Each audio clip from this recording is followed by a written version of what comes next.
July 1863. 3 relentless days of fire and blood. More than 51,000 soldiers fell at Gettysburg. The battle that changed America's destiny and shattered the Confederate dream. The summer of 1863 found the United States locked in a brutal civil war that had already stretched into its 3rd year. The conflict had begun over the spread of slavery and the very definition of the Union. By mid-year, more than 500,000 soldiers and civilians were dead, and neither side had achieved a decisive advantage. In the South, General Robert E. Lee, commander of the Army of Northern Virginia, believed time was running short. Food shortages gripped the Confederacy, and morale faltered after recent defeats at Vicksburg and elsewhere. Lee devised an audacious plan: carry the war into Union territory.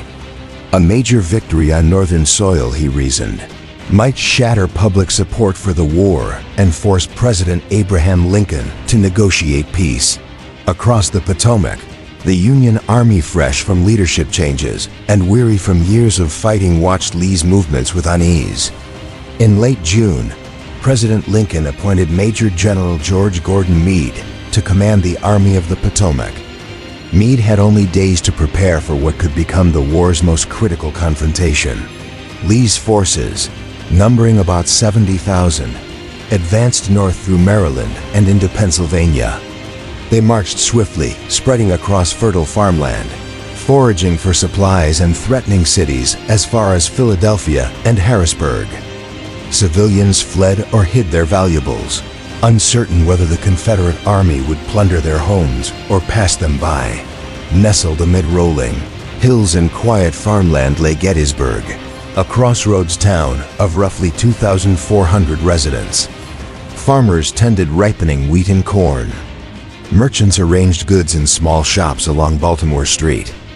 None could have imagined that within days their fields and orchards would become a vast killing ground. By the evening of June 30th, Union cavalry under Brigadier General John Buford approached Gettysburg from the south. Buford surveyed the ridges west of town, McPherson's Ridge and Seminary Ridge, understanding their tactical value. He decided to hold the high ground at all costs until Meade's main army arrived.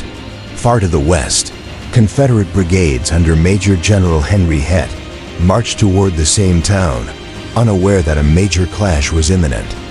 The stage was set. Within hours, the quiet Pennsylvania countryside would echo with musket fire and cannon blasts, beginning a 3-day struggle that would change the course of the American Civil War. The first light of July 1st filtered through a humid Pennsylvania dawn as Brigadier General John Buford scanned the ridges west of Gettysburg. Through his field glasses, he saw dust clouds rising, the unmistakable sign of Confederate columns approaching. Buford knew these hills were the key to the surrounding countryside. If he could delay the enemy until the Army of the Potomac arrived, the Union would hold the superior ground. Shortly after 7 a.m., the lead elements of Major General Henry Hett's Confederate division advanced along the Chambersburg Pike. They expected only local militia and a few cavalry, but instead met disciplined carbine fire from Buford's troopers, hidden behind fences and stone walls. The crack of rifles echoed across farm fields as dismounted Union cavalrymen used their Spencer repeating carbines to slow the larger force. For nearly 2 hours, Buford's men traded volleys with the Confederates, buying precious time. At last, relief arrived. The First Corps of the Union Army under Major General John Reynolds pushed forward from the south.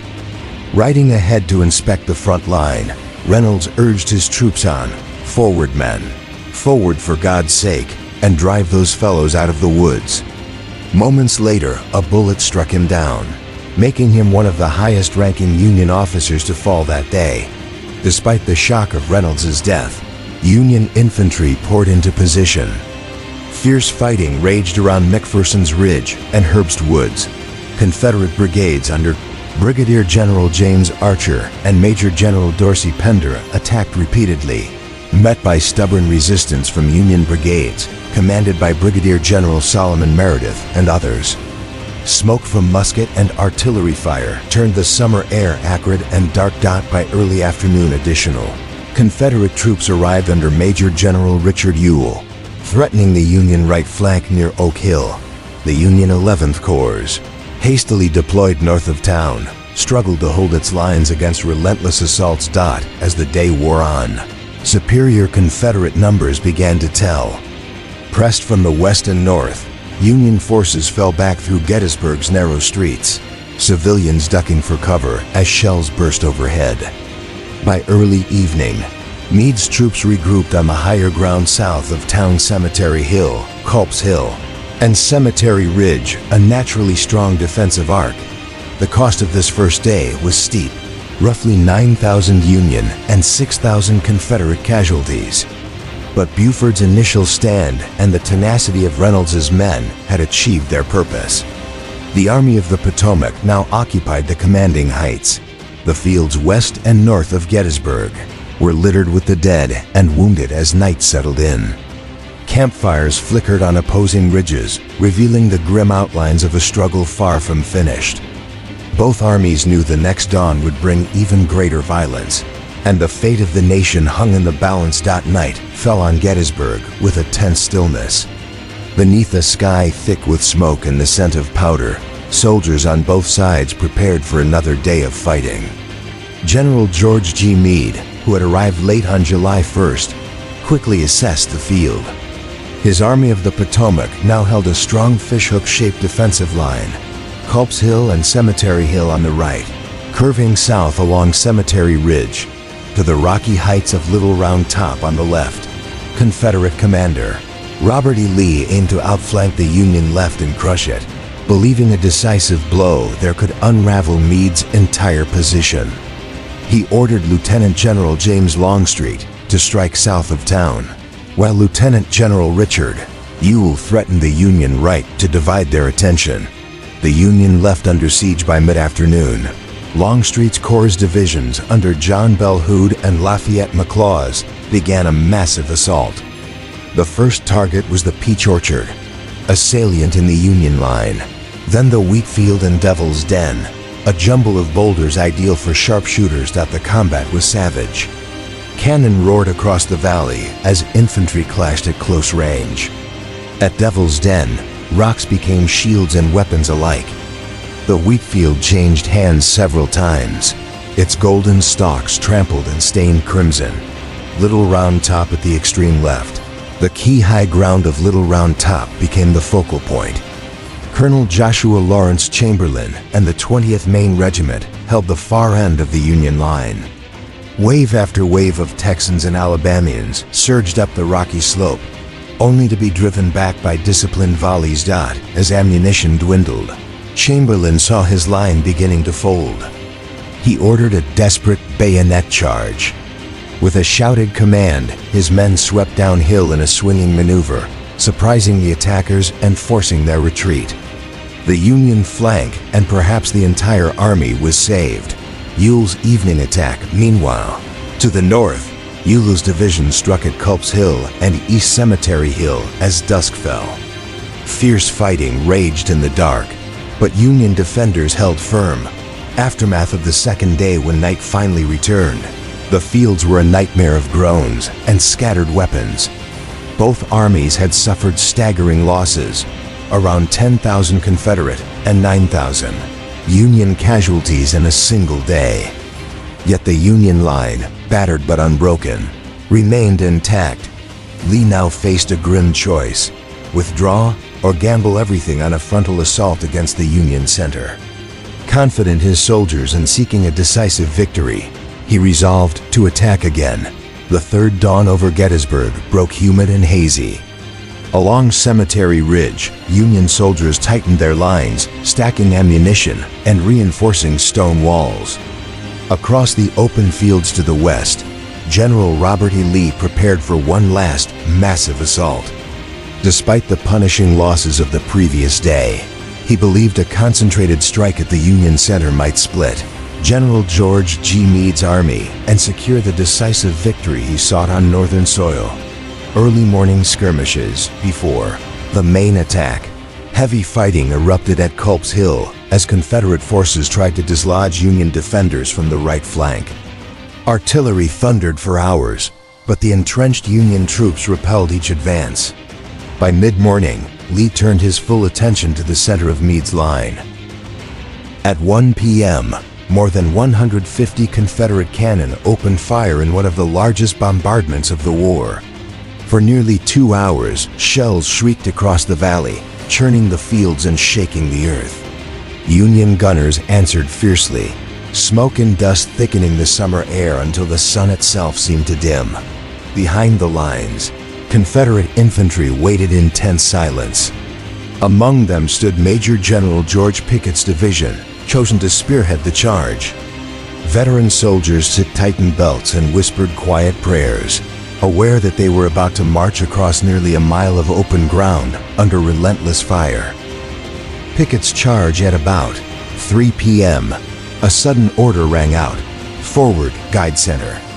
Nearly 12,500 men in long gray and butternut ranks stepped off toward Cemetery Ridge. The field before them, a gentle slope of waist-high grass, offered no cover. Union artillery, hidden until the last moment, erupted. Shells tore gaps in the Confederate lines, but the columns closed ranks and pressed on Dot as they neared the angle.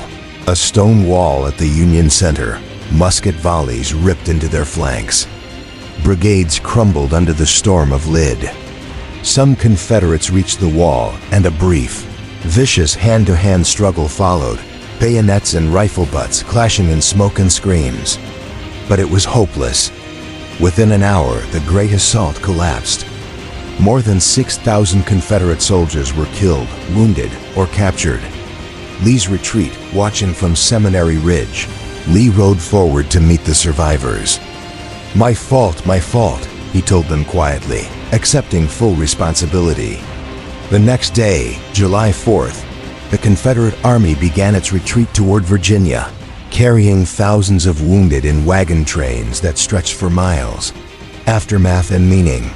The three-day Battle of Gettysburg cost an estimated 51,000 casualties, Union and Confederate combined, making it the bloodiest engagement of the American Civil War. Lee's defeat ended his ambitious invasion of the North. From this point, the Confederate Army would fight mostly on the defensive, its hopes of foreign recognition or a quick peace effectively dashed. 5 months later, President Abraham Lincoln stood on the newly dedicated Soldiers' National Cemetery and delivered the brief but immortal Gettysburg Address, honoring the dead and reaffirming the Union's commitment to liberty and equality. Final reflection, closing voiceover. Gettysburg was more than a clash of armies. It was the turning point of a nation's greatest trial, a test of endurance, conviction, and the meaning of freedom itself.